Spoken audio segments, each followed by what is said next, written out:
Building wealth doesn't begin in adulthood. It begins with the mindset we develop from childhood. Our next speaker is a passionation about raising financial confident children through strategic thinking and practical money. I apologize for the pronunciation. Oluwafunmilayo Oyeniran. No problem at all. Hi. Thank you so much for having me. My name is Oluwafunmilayo Oyeniran, and it's okay. Thank you so much. Today we're going to be talking about building wealth. Okay. All right. So we're going to be talking about raising wealth smart kids through financial literacy and critical thinking, strategic thinking. And today we're going to be spotlighting two children. One person is young. So this is young. Um, he started his business at age 13, and young sells soap. So he started his soap business when he was 13 years old, or when he was 9 years old rather. And now he's 13 and he has sold over 1 million bottles of that soap. And then we also have the next person, Bright. Bright is a 21-year-old graduate who has been unable to get a job despite several attempts. And now he's I'm back sorry to home. cut you. So sorry. Okay. Can we Yeah. see the screen? Are we seeing her slide? Because I'm currently seeing St. Dominic's slide. Please, St. Dominic, can you please stop sharing? I don't know how this is happening. Can you please stop? Because I cannot see your slide anymore. Okay. There's someone else sharing. Yes, please, St. Dominic, stop sharing. Thank you. Kindly share your screen again, please. All right. Let me try Thank you. that. How about now? It's still coming up. Now we can see it. Thank you. All right. Thank you so much. All right. So I was speaking about Bright, and Bright is a 21-year-old graduate who has been unable to get a job. So we have seen Young, a 13-year-old business owner, and then we have seen Bright, a 21-year-old graduate. This person has been unable to get a job and now is sleeping, is at home, and is waiting for NYC.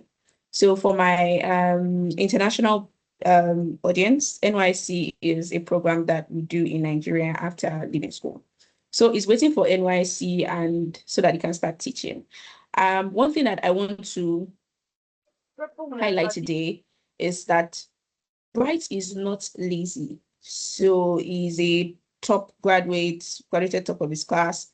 But we are now in the 21st century world where just graduating at the top of your class would not matter as we progress even into the future. And so what's the difference between Bright and Young? Their upbringing, their parents, how they were trained is simply the difference between these two people. Okay. All right. So Robert T. Kiyosaki, the author of Rich Dad Poor Dad, said that the single most powerful asset we have is in our mind. All of us, the single most powerful asset we all have is our mind. If it is trained well, it can create enormous wealth in what seems to be an instant. And so the difference between Bright and Young is simply what they have taught them from when they were young until now that they are older. So what does chess teach us about wealth? And what should you, as a parent, teach your child about wealth? The very first thing that chess teaches you is planning. So when you're playing a game of chess, you have to plan. If you don't plan, you start losing the game from the beginning, right? So on a chessboard, nothing, no game can be won if you don't plan. And so one of the critical skills that you should teach your child in the 21st century is how to plan their wealth, how to plan money that you give to them, how to plan money that visitors give to them, right? How to not just spend everything. Okay. And so you can start from as young as when they are 7 years old. You can give them 1,000 naira, or give them some money and allow them to spend it however they choose. But before you do that, ask them to create a budget. That's how to start teaching them how to plan. Tell them to create a budget. You should ask them questions like, how much will you save? What do you want to buy? Why do you want to buy it? Is it important for you to buy this? What will you do if the money finishes? Now, this simple exercise, what it simply does is that it teaches children that money is limited. right? And every decision has consequences. Many parents make the mistake of not teaching children this at all until they get into the university, and then they're asking for allowance every week because they don't know how to budget, they don't know how to plan, they don't know how to prioritize what to spend. So one thing that we need to start teaching children now is how to actually plan whatever it is that they want to spend. The next skill is mistakes and re-strategizing. So one of the key things that you always experience as a chess player is you make mistakes. Definitely, you make mistakes. No matter how good you are at the game, when you start to analyze your game, you find out that, oh my God, I made some mistakes here, right? And so it's very important for parents to teach their children that mistakes are not failures. All of us have made mistakes with our money, where we got some money at the end of the month, and then we don't know how we spent it. It's just gone, right? All of us have made that mistake before. So it's very important for children to understand that mistakes are not failures. They are simply opportunities to learn. And okay, remember that we did a budgeting exercise a few minutes ago, or a few seconds ago. Now, one thing that you must resist as a parent is controlling how your child spends that particular money that you're giving them. Let them make mistakes. Let them spend it however they want to. Now, at the end of it, you could say that, okay, you have a month. This is 1,000 naira. Take it. Whatever you want, do with it. At the end of the month, ask them for a report, a breakdown of what they used the money for. So was it worth it? What did you spend your money on? What would you do differently next time? What lessons did you learn from this? If you teach them early that money has wings and to fly away if it's not managed wisely, you would be raising a child that will build wealth instead of just having money that it will spend and at the end of the month it's gone, or before the end of the month it's gone. So if you train them early that money will finish, money is not renewable, it's not like you always have it. If you teach them early, they would make mistakes now and then you would avoid that mistake in the future. The next skill that chess will teach you is push that pawn. So the pawn is the smallest piece on the chessboard. It's very tiny if you see it, and this is it on my slide here.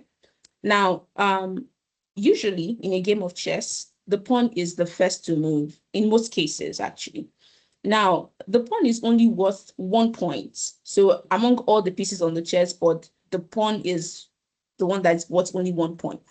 However, its movement creates opportunity for other pieces on the board. If that pawn does not move, the bishop will be stuck, the queen will probably be stuck, the king will probably be stuck, all of them will not be able to move. The game is stagnant. Now, what this teaches us is that luck really falls on our laps. Really, maybe 1/10 luck will fall on our lap, but it really happens, right? So progress requires action. So children must learn that early, that for them to progress, whether with building their skills at school, whether with building wealth, whether with building money, it is that luck will really fall on their laps. Now, what should you do as a parent to help children move forward, even in this 21st century? It is that you should pay attention to your child's interests. Help them to turn those interests into opportunities. If you have a child that can draw, encourage them to start to create greeting cards, encourage them to create paintings and help them sell it. There are so many platforms that we have now where you can actually sell what you have, encourage them to sell. If your child likes making beads or likes to tell stories, encourage them to package, to price, create a business logo for them, let them register their business, encourage them to do these things. Because where we are now in the 21st century, if you don't want a child, like remember Bright, that would be waiting for NYC before it can have money. They must learn negotiation, they must learn sales, creativity, and entrepreneurship. This is a skill that every child can and should learn, right? So teach them that their ideas will only become reality when they take the first step, and be the person that will take that first step for them by helping them start their business, by helping them scale, by introducing them to people that can buy and invest in whatever it is that they are selling. The last skill that chess will teach a child is patience, or anybody actually. Patience, the ability to stay committed to a plan, even when the results are not immediate. That's what we have with investment, which the last speaker told us about. That's what we have with money. Results will not always be immediate. And one mistake that parents make that breaks my heart is that they try to shield their children from discomfort. You see parents saying that, oh, my child does not really like to swim, so can he play with the water without getting wet? Things like that. And you're like, what's going on? So parents try to shield their children from discomfort, mistakes, and responsibility. However, in the long run, it would not work. They will grow up to be children that grew up in a bubble, and then they cannot plan or think for themselves. So children need opportunities to actually struggle, to think, to try again, and to persevere. Even though this seems a little bit harsh or tough, but they need those opportunities to struggle. You as parents, you struggled. You probably went to school without slippers or something, but you want your child to not struggle. It doesn't actually work that way. Life doesn't work that way. So the next time your child says something like, oh, I cannot do it, don't rush to solve the problem for them. Ask questions, guide them. What have you tried? What else can you do? How can I support you without doing this for you? Don't just rush and do it for them and then it's gone. They will grow up to be people that are so dependent and then they cannot make decisions for themselves. So teach them to stay with a problem long enough until they can actually find a solution. That's very important, even with money. And so I have an assignment for us today as parents. My assignment is when you get home today, or when you leave this webinar today, one thing that I want you to do is ask your child, what is something you have always wanted to do in terms of business, in terms of finance? Ask them questions. And then don't stop at listening. Even if you have a teenager who is not a young child, even if it's a teenager that you have, even if they are 20, 21, 22, ask them, what is one thing that you have always wanted to do? And then don't stop at just listening to them. Help them create a plan. Help them to take the first step. Let them make mistakes and let them learn as they keep going. Our job as parents is not to build a future for our children. It is to raise children who can build their own future. Thank you so much for listening. Thank you very much. Thank you for those practical insights. Preparing children to think strategically about money is one of the greatest gifts parents can give. Does anyone have any questions?